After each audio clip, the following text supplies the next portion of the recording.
Hello and welcome to A Critical Dragon, where I talk about narrative in film, television, and in books. And today I want to talk a little bit about literacy. Not just literacy as in, are you literate or are you not? I'm presuming if you read books that you are literate. What I'm talking about is fluency in literacy. And the more fluent we are um, with this particular skill, the more that we can extract from a text while we read it, that it happens unconsciously. If we think back to when we were in school and you were having to study, say, one of the classics, you go, oh God, this is so boring. Why do I have to read this? Oh, this is tedious. And your teacher was, our teachers were forcing us to read the thing, then explaining what was happening. And the thing is, it wasn't that we didn't know what the words on the page meant. We understood that. What we were struggling with is how we could pick up a lot of the information as we were reading.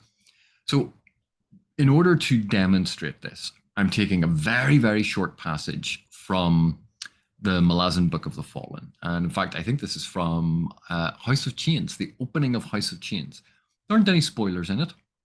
I'm not going to go into spoilers, but I want to use this as a passage to talk about what is on the page, the surface level, but also what that surface level is implying on a deeper level. And how, as we are reading along on the surface, the more practiced we are at reading, the more fluent we are in literacy, the more we actually pick up as we read, the less we need explained because we are understanding it from the words on the page. There's an old joke. There are two types of people in this world: those that can extrapolate from incomplete information. And that's kind of my point. With reading, it is not simply that one becomes literate. It is a skill that we continually develop over time. And I think we can see part of that here. So let me go through this little very short section. They were glorious tales, farms in flames, children dragged behind horses for leagues. The trophies of that day, so long ago, cluttered the low walls of his grandfather's longhouse. Scarred skull pits, frail-looking mandibles, odd fragments of clothing made of some unknown material, now smoke-blackened and tattered. Small ears nailed to every wooden post that reached up to the thatched roof. Evidence that Silver Lake was real, that it existed in truth beyond the forest-clad mountains, down through hidden passes, a week, perhaps two, distant from the lands of the Erd clan. The way itself was fraught, passing through territories held by the Sunid and the Rathid clans, a journey that was itself a tale of legendary proportions, moving silent and unseen through enemy camps, shifting the hearthstones to deliver the deepest insult, eluding the hunters and trackers day and night until the borderlands were reached, then crossed, the vista ahead unknown, its riches not even yet dreamed of. Karsa Orlong lived and breathed his grandfather's tales. They stood like a legion, defiant and fierce, before the pallid, empty legacy of Sinig, Palk's son and Karsa's father. Sinig, who had done nothing in his life, who tended horses in his valley and had not once ventured into hostile lands. Sinig, who was both his father's and his son's greatest shame. That's it. That's the entirety of the section that I want to talk about. So now let's go through it. Let's look at the very opening line. They were glorious tales. So with this, we know basically what's about to be described, what is in this section. These are stories, and they are framed in the terms of glory. Therefore, it's an assumed aspect about the past. So what is going to follow are descriptions of these stories and the elements of them that are representative of what this culture thinks of as glory. Farms in flames, children dragged behind horses for leagues. So these were glorious tales, and in these tales, farms were in flames and children dragged behind horses for leagues. This is barbaric. And so from this opening, these were glorious tales, farms in flames, children dragged behind horses for leagues, surface level. Oh, there are some brilliant stories, because we could use a synonym for glorious. We could use brilliant, exciting, interesting. But changing that word changes the meaning. So for those of you who think the prose doesn't matter, this is why the prose matters. If you'd change it to, these were fascinating tales, these were horrific tales, that word glorious carries with it a specific meaning. And what follows, farms in flames, children dragged behind horses for leagues, tells us what this point of view thinks of as glory, that this conquest, this destruction is glorious. The trophies of that day so long ago. So now we know that this was a sequence of events that happened in the history of this world from the point of view of this character. And it was so long ago. Cluttered the low walls of his grandfather's longhouse. Now we have longhouse. This gives us an idea of the type of culture, because regardless of what's going to happen in the world building of a fantasy novel, we have certain associations in our head already about what a longhouse is, how it's constructed, what it looks like, how it feels, what cultures are associated with it. So the combination of longhouse with the fact that these glorious tales are of setting fire to farms and torturing children and taking trophies from this, that this is a raiding culture. This is an aggressive, barbaric, violent culture. Scarred skull pits, frail looking mandibles. So the types of trophies that were taken are bits and pieces of the victim, skulls, bits of their jaws, odd fragments of clothing made of some unknown material, now smoke blackened and tattered. This happened again a long time ago, which is why they are smoke blackened and tattered. That reinforces the passage of time that these trophies made of cloth have been hanging there. But odd fragments of clothing made of some unknown material. And that suggests, and it will be developed further, but it suggests that there are types of material known to this culture, and we know they're in a longhouse, so we're assuming a natural sort of aspect of building because we associate it with certain types of or levels of technology. Therefore, clothing made from unknown material, what sort of clothing is it? It's not likely to be leather, which we assume is a standard material that everyone has access to. Then we have small ears nailed to every wooden post that reached up to the thatched roof. So even if you didn't know what a longhouse is, now we have an additional element about these trophies, but it's attached to an element of description about what the longhouse is, describing its thatched roof. So instead of framing this as he stood in his grandfather's longhouse, which had wooden posts that reached up to a thatched roof, you can see how the description of the trophies is being linked to the description of the building to complete images of both. And then when we think of what that trophy is, small ears, the idea of taking ears as trophies, this barbaric thing that again is an aspect we know from history that people did, but small ears, emphasizing that they are small. So we have children, we have these odd looking mandibles, and we have small ears. That this is all setting this culture up to be violent and destructive and quite monstrous. Then we have the next paragraph. Evidence that Silver Lake was real, that it existed in truth beyond the forest-clad mountains, down through the hidden passes. Let me pause there for a second. The fact that this evidence is nailed up all over the longhouse, that is being used as proof that Silver Lake, this place, is real, is not just a place in a story. It's not just a mythic invention, that it is a real physical place that existed in their history. So this is, again, emphasizing, yes, these are stories that this character has been told, but there's physical proof that corresponds to these stories. Therefore, it's not just a story, it's actual history. And this place, Silver Lake, exists beyond the forest-clad mountains, down through hidden passes. Again, that's suggesting a location of where we are and where Silver Lake is in response. A week, perhaps two, distant from the lands of the Erd clan. This gives you an idea, in this one sentence, how parochial and isolated this clan is. A mere 2 weeks travel distance from where this person is Silver Lake, a place of near mythical proportions. 2 weeks travel. Let that sink in. Let the idea sink in that if you hopped in a car and drove 8 hours a day for 2 weeks, how far would you get? That is far further than, say, someone traveling by foot can get in 2 weeks. But that distance, how far you can travel in 2 weeks on foot,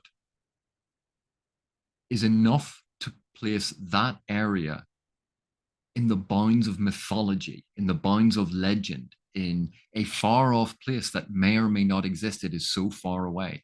That is how parochial this place is. And none of it is pointing out to you, you should think of the Erd clan as isolated and parochial.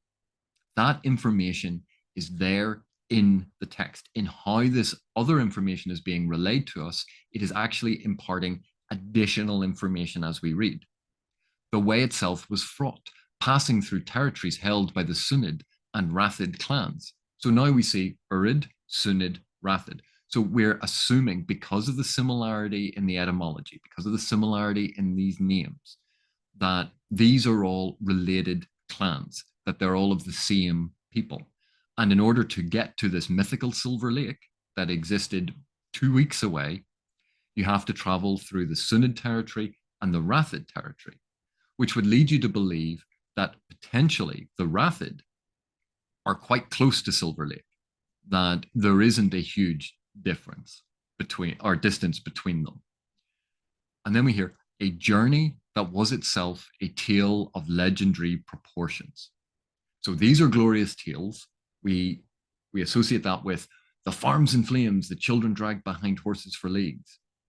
But the journey to get to this place is also of legendary proportions, is epic, of scale. Traveling 2 weeks on foot is an epic journey for this person. Moving silent and unseen through enemy camps, shifting the hearthstones to deliver deepest insult, eluding the hunters and trackers day and night until the borderlands were reached, then crossed. And so here we get an insight into the culture. So this legendary journey of going through enemy territory is not about killing the enemy. It's about moving silent and unseen through their camps and then moving their hearthstones, because that proved that you were able to sneak in, do something, and sneak out, get into the very center of their camp, change something, and leave without getting caught, which means that their trackers and their hunters were useless. You can see this is a very competitive hunter-gatherer society, or, well, hunter-tracker society. And then we get to the vista ahead unknown, its riches not even yet dreamed of. So this conflation of almost the mundane reality of sneaking into the rivals' camp and moving their hearthstone, moving the stone at the center of their fire, to this legendary construct, almost like the legendary city of gold, El Dorado, that its riches are not even yet dreamed of, this far off magical place that's 2 weeks away. Karsa Orlong lived and breathed his grandfather's tales. So now we get this idea that this is a younger person. Because why do we think young? Because it's in relation to these stories that are in the past are his grandfather's stories. And therefore we assume he's 2 generations down. It's a grandfather to grandson. And we associate, despite the fact that, every man is someone's grandson, that because he's a grandson, he's younger. So this is part of not only a family legacy, but a cultural legacy. They stood like a legion, defiant and fierce before the pallid, empty legacy of Sinig. So these stories told by his grandfather are great and glorious tales of conquest, of slaying of people, of torturing of people, of raiding. And those are a legion, defiant and fierce, before the pallid, empty legacy of Sinig, Palk's son and Karsa's father. So we know Karsa is the grandson, Sinig is the son, and Palk is the grandfather. Now we have the names of everyone. Now we know where they all stand. And now we know that the grandfather was a raider, Sinig, who had done nothing in his life, who tended horses in his valley and had not once ventured into hostile lands. We know that Sinig is a horse breeder, that he has raised horses. It's not that he has done nothing with his life, although that is the literal sentence, who had done nothing in his life. You know, that's clearly untrue. The surface level, who had done nothing, if we are to believe that, oh, he wasted his entire life. But the very next sentence belies that, who tended horses in his valley. So we know that he has raised horses. He has done something with his life. But we know that Karsa does not think that this is important. It pales in comparison to the great and glorious tales of the grandfather's conquests, of the grandfather's raids into enemy territory. And this younger grandson, this Karsa Orlong, is venerating this violence of his grandfather and is ashamed of the timidity, the cowardice of his father, because his father wasn't a warrior, wasn't a raider. Sinig, who was both his father's and his son's greatest shame. So in these 3 paragraphs, we have so much set up.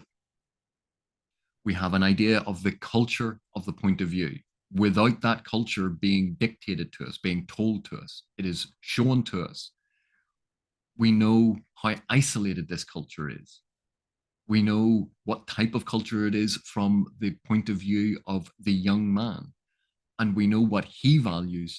And we know that not everyone in the society values that, because his father didn't value those things. His father did something useful, raised horses, something useful rather than going out and killing and stealing stuff. And all of this is wrapped up in a very simple, straightforward, easy to understand description. But the depth of meaning that we can extrapolate from it is so much greater than just that surface level. And the thing is, the more fluent we are with our literacy, the more that we develop it, the more that we instinctively understand this information as we are reading. You don't need to go back through it. You don't need to reread it. You don't need to consult someone who knows more than you. The more that you practice this, the more that you will pick this up as you read. And the more you do that, the more that you pick up on these things, the more that you will find texts that were difficult, texts that were complicated, texts that you felt that you had to consult a PowerPoint guide for. You don't need to do that anymore, because what those external sources do is those are people doing the work for you, because you have not yet potentially exercised the muscles you need in your literacy to understand the information that is being fed to you, that is being shown to you, that is right there on the page for you to pick up. And one of the issues that we have is we think that just because we understand the words on the page, that we are done with our journey in literacy. And it's not that. We have to continue to develop our skills, because otherwise, all we're doing is recognizing words. We're not thinking about their connections. We're not thinking about their implications. We're not thinking about their connotations. All of these things should and will pop into your head as you are reading, the more you develop your skills.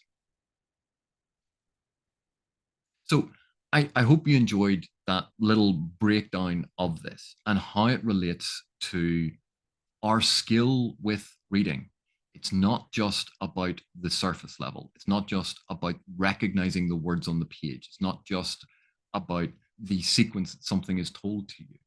There are lots of different elements to how narrative is communicated to a reader. What is communicated overtly, what is signaled to a reader, and what is implied. All of these are elements of great writing. And the better we are, the more competent we are, the richer these texts become because we recognize and can appreciate all of these elements. Anyway, thank you very much for watching. Thank you for your continued support, and I'll see you in the next one.